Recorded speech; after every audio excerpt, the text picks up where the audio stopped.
Good morning students. Today we'll discuss the lecture 2 of coordination compound. As in lecture 1 आपने पढ़ा कि coordination compound क्या होते हैं, double salts coordination compound में क्या difference है, central metal atom क्या है, ligands क्या है. आज हम पढ़ने जा रहे हैं what is coordination number. तो बच्चे आपने पढ़ा है कि कितने central atom है, central metal atom कितने ligands को attached है. The central atom is attached with the number of ligand that will give you the coordination number. देखिए यहाँ पे Fe कितने CN से attached है, 6 CN से. So the coordination number is 6. So the coordination number is 6. तो coordination number कितना हो गया इसका, 6 हो गया. While in case of FeCO5 कितने Fe कितने ligand से attached है, 5 से. So coordination number is 5. In next case, CO, En का thrice 3 positive. अब En is a bidentate. Ethane 1,2 diamine क्या है? Ethane 1,2 diamine. क्या है ये? Bidentate. It is a bidentate. तो bidentate के लिए हम क्या करेंगे? Means 2 donor atom. 2 donor atoms, right? तो इसके पास 2 डोनर एटम है, दोनों डोनर एटम इसको डोनेट करके कोऑर्डिनेट बॉन्ड बना रहे हैं. तो En कितने हैं, 3.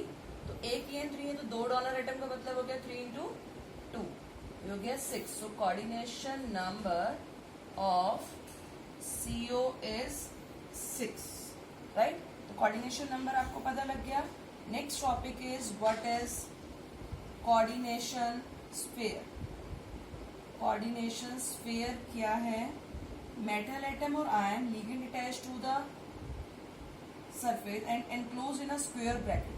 आपको क्या करना है कि मेटल को आपने एक स्क्वायर ब्रैकेट में एनक्लोज कर दिया. Ni NH3 6 Cl2. देखिएगा अब इसमें क्या है, आप ये कोऑर्डिनेशन कंपाउंड है, इसको एक स्क्वायर ब्रैकेट में लगा रहे हैं. This square bracket is called as coordination sphere. इसे मैं क्या बोलूंगी, कोऑर्डिनेशन स्फीयर.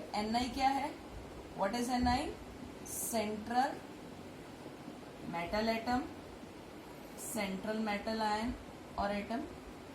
NH3 क्या है, लिगेंड है. Cl2 क्या है, ionization sphere. What is Cl2? ये आउटसाइड है, काउंटर आयन भी बोलते हैं इसको. ये बैलेंस करता है पूरे इस चार्ज को. Ionisation sphere. तो 6 क्या है, व्हाट इज 6 है, coordination number. And this outer sphere is called as coordination sphere. क्या बोलेंगे इसे हम, coordination sphere. or we can say this is as a complex entity. इसको हम complex entity भी बोलते हैं. Now there are 2 type of complex. One is homolaptic complex and other one is heterolaptic complex. तो बच्चे क्या डिफरेंस है आपको इसके नाम से दिख रहा होगा. होमो मतलब क्या होता है, homo is same and hetero is different. जिसके पास सेम लिगेंड्स हैं, like this all are homoleptic. ये सारे क्या है, homoleptic. FeCN6 4 negative is homoleptic. FeCO5 is homoleptic. लेकिन हेट्रोलैप्टिक की अगर मैं बात करूं तो हेट्रोलैप्टिक क्या होगा, जिसके अंदर डिफरेंट लिगेंड होते हैं.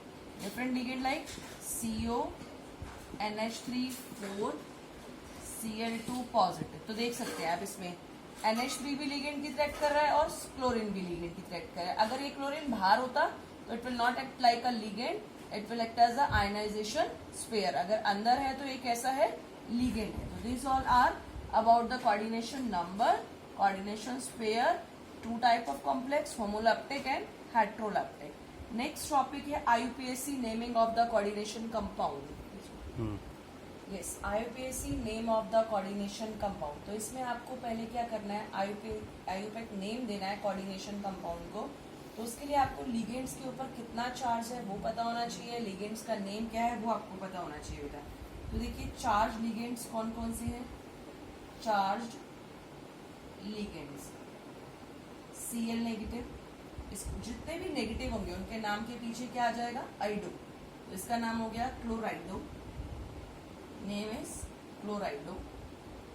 Br negative, bromido. Those ligand which carries negative charge, तो उनके नाम पे आइडो लग जाता है, क्लोराइडो, ब्रोमाइडो। Cn negative is also called cyano or cyanido or cyanido. O2 negative is oxo. OH negative is hydroxo. S2 negative is sulfido.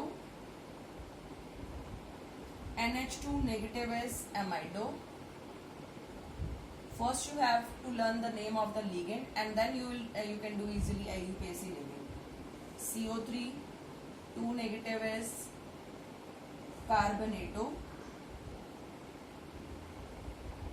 C2O4 2 negative or OH somewhere is called oxalato. It is also a bidentate. Then CO4 2 negative, SO4 2 negative is सल्फेटो। आप देख रहे हैं जिनके ऊपर भी charge है मैं उसके नाम के पीछे O लगा रही हूँ। NO3 negative is नाइट्रेटो।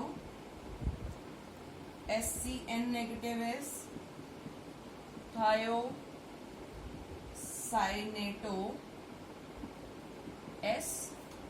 NCS negative, it is ambient ligand and can also join it and also can donate their electron. NCNS isothiocyanate N। अब NCS नेगेटिव आपने देखा यहाँ पे N is able to donate the pair of electron and S is also able to donate the pair of electron. So these both are ambient nucleophile as well. Next is ONO and NO2। तो इसमें क्या हो जाएगा, ONO is nitrito. O से link है तो हम क्या लिखेंगे, नाइट्राइटो O। NO2 है यहाँ पे, N से लिंक है तो वी राइट है नाइट्राइटो N। क्या लिखेंगे, नाइट्राइटो N। अब मैं बात करती हूँ न्यूट्रल लिगेंड्स की। न्यूट्रल का मीन क्या होता है बच्चे, neutral means which have no any charge, जिनके ऊपर कोई भी चार्ज नहीं होता। H2N, CH2, CH2, NH2. This is ethane 1,2 diamine. So no any charge.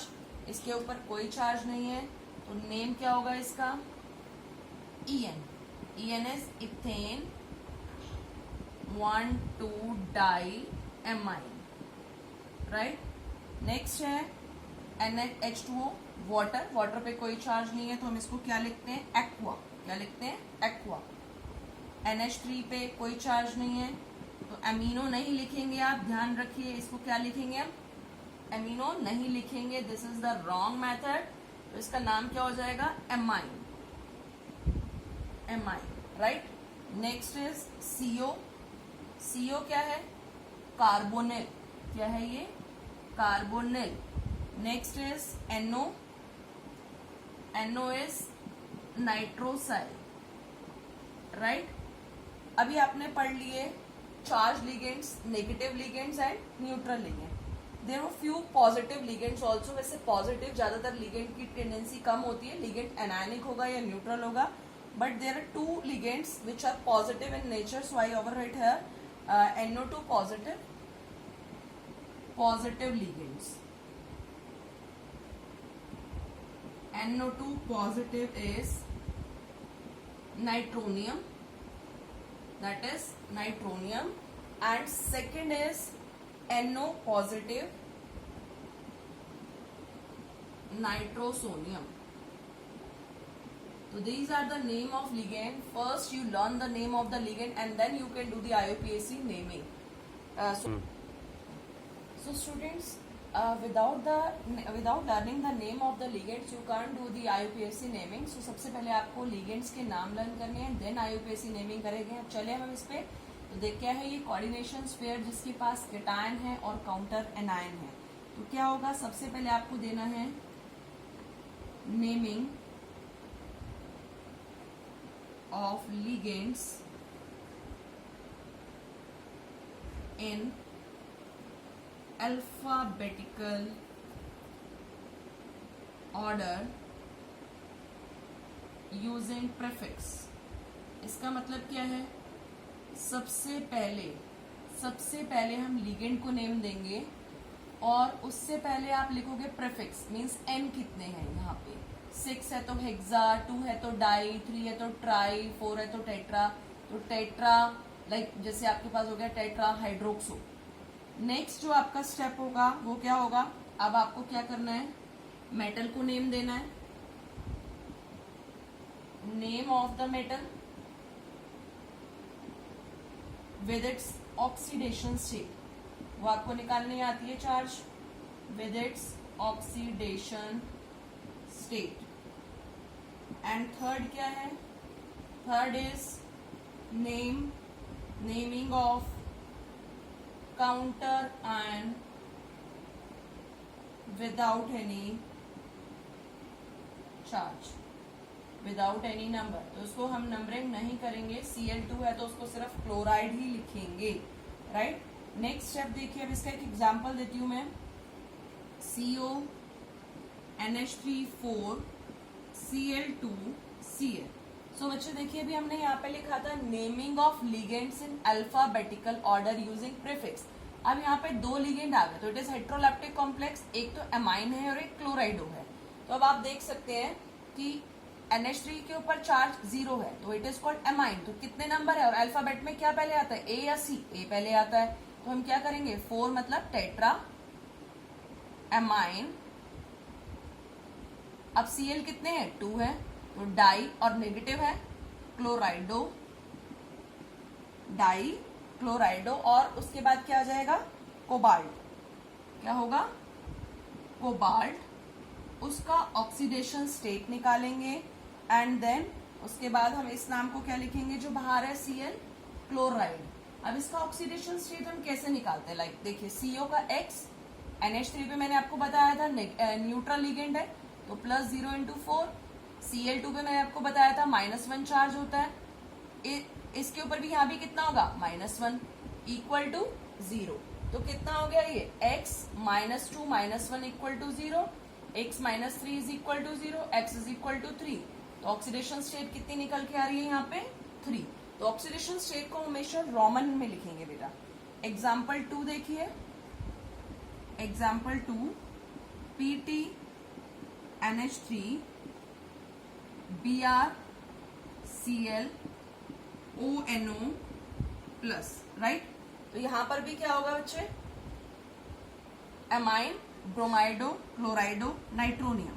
तो सबसे पहले A आता है तो इसका नाम हो गया एमाइन, देन B है ब्रोमाइडो, देन C है क्लोराइडो, देन ONO इज नाइट्राइट। तो अब लिंकेज किससे हो रही है? ऑक्सीजन से, तो यहाँ पे O लिखेंगे। Then platinum is attach to the, किससे प्लेटिनम अटैच्ड है? NH3 से न्यूट्रल है तो इससे हो जाएगा ये प्लेटिनम। अब इसके बाद हम इसका ऑक्सीडेशन स्टेट निकाल सकते हैं जो कितना आएगा? 3, प्लेटिनम 3। और यहाँ पॉजिटिव है मतलब बाहर कोई आयन है तो इसके नाम के पीछे लग जाएगा आयन, राइट। नेक्स्ट टाइप 2 की बात करती हूँ मैं अब। Type 2 coordination sphere. अब कोऑर्डिनेशन स्फीयर क्या होगा? एनायन होगा और काउंटर आयन केटायन होगा। Coordination sphere as anion and counter cation. Counter क्या है? केटायन। देखिए, काउंटर केटायन हमेशा आगे होता है, काउंटर आयन पीछे होता है। तो काउंटर केटायन MLN। इस केस में हम सबसे पहले क्या करेंगे? नेमिंग देंगे काउंटर केटायन को। तो नेमिंग जो ब्रैकेट के बाहर है, naming of counter cation without prefix. हमें ये नहीं लेना देना कि कितने काउंटर केटायन है, तो हमें सिर्फ उसका नाम लिखना है without prefix. Then naming of ligand फिर हम लिगेंड को नेमिंग देंगे with prefix and then name of the metal with its oxidation state, right. तो सबसे पहले हमें काउंटर कैटायन को नेमिंग देनी है, फिर लिगेंड की नंबरिंग के साथ लिगेंड को नेमिंग देनी है, देन मेटल एटम का नाम देना है with its oxidation state. Yes बच्चे, एग्जांपल देखिए। अब इसमें बाहर काउंटर कैटायन लगा हुआ है, पोटेशियम चार्ज +1 होता है इसलिए we called it cation. Counter क्यों है? क्योंकि बाहर है, इस पूरे चार्ज को बैलेंस करेगा। तो अब इसमें आपको मैंने बताया था name of the counter cation without any prefix, तो आपने लिख दिया पोटेशियम, राइट, पोटेशियम। अब next step is name of the ligand. अब लिगेंड को नाम देंगे, 4 है तो क्या हो जाएगा? इसका नेम देखिए क्या होगा, पोटेशियम। 4 है तो टेट्रा। OH क्या है? हाइड्रोक्सो। बताया था मैंने आपको, OH के ऊपर -1 चार्ज है तो ऑक्सो लग जाएगा पीछे। अब आप यहाँ पे ध्यान रखेंगे, जिस भी नेगेटिव चार्ज लिगेंड से सेंट्रल मेटल अटैच होता है तो उसके नाम के पीछे क्या लग जाता है? 8। तो इसका हो गया जिंकेट। क्या नाम हो जाएगा? जिंकेट। तो name is potassium tetra hydroxo zincate. तो ये ध्यान रखना है आपने, अगर न्यूट्रल लिगेंड है तो जिंक आएगा, और अगर आपके पास कैसा लिगेंड है, नेगेटिवली चार्ज लिगेंड है, तो उसके नाम के पीछे 8 लग जाएगा। अब इसका हम ऑक्सीडेशन स्टेट निकालते हैं बेटा। पोटेशियम का क्या होगा? 2 × 1 प्लस जिंक का x -1 × 4 इज इक्वल टू 0। तो 2 + x - 4 is equal to 0, x - 2 is equal to 0, x is equal to 2। तो यहाँ पे आ गया 2, right. In case of next K है या K2 है या K4 है, हमें उससे कोई मतलब नहीं है। K है तो क्या हो गया? पोटेशियम। 2 है तो डाई, Cn है तो साइनेटो, Ag है तो क्या लिखेंगे? अब हम नेगेटिव के साथ अटैच्ड है, क्या लिखेंगे इसे? अर्जेंटेट। अब इसका ऑक्सीडेशन नंबर क्या हो जाएगा? देखिए 1 + x - 1 × 2 इज इक्वल टू 0। तो 1 + x - 2 is equal to 0, x - 2 + 1 is -1 equal to 0, x is equal to 1। तो ऑक्सीडेशन स्टेट इज 1, राइट। अब हम बात करते हैं नेक्स्ट एग्जांपल की, K3 COCN5 NO। तो देखिए, first counter ion without any prefix, that is also potassium. मैं बार बार आपको बता रही हूँ, काउंटर आयन को हम नंबरिंग नहीं देते हैं, उसका प्रीफिक्स नहीं देखते हैं। तो इसको सिंपल लिखोगे पोटेशियम, देन 5 है तो पेंटा, Cn इज साइनोर साइनाइडो, NO इज नाइट्रोसाइल। अब देखिए ये किससे अटैच्ड है? Cn से। नेगेटिव चार्ज Cn है तो इसके नाम के ऊपर क्या लग जाएगा? कोबाल्टेट। और इसका ऑक्सीडेशन स्टेट कितना निकल के आएगा? 3, राइट। तो there are some example problem for practice के लिए आपको मैं कुछ क्वेश्चंस दे रही हूँ जो आपको खुद से सॉल्व करने हैं, and in next lecture will discuss about it, problem for practice. तो एनसीईआरटी क्वेश्चन है आपके 1, 2 इन टेक्स्ट क्वेश्चंस हैं, एंड एक्सरसाइज क्वेश्चंस हैं 3, 4, 5, 6, 7, right? And the few names given in notes also. Few names given in notes. In next lecture, we'll start the new topic, that is isomers. क्या start करेंगे बेटा हम?